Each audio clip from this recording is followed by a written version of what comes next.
Pusta je kuća, rekli su mi. Gluva, hladna, bez života.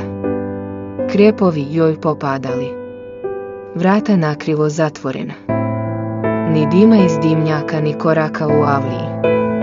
Kuća bez duše. Tako su mi rekli. A ja čujem zvon bosih nogu moje majke, dok je među cvećem dvorištem prolazila.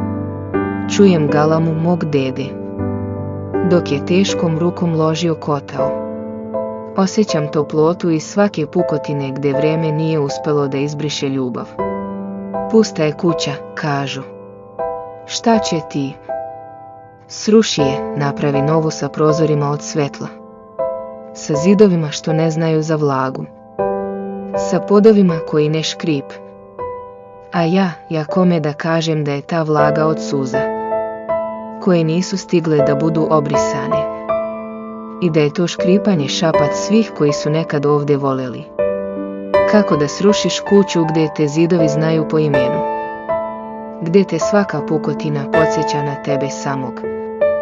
Gdje vatra iz nekada još gori pod tvojom kožom? Pusta je kuća, rekli su mi.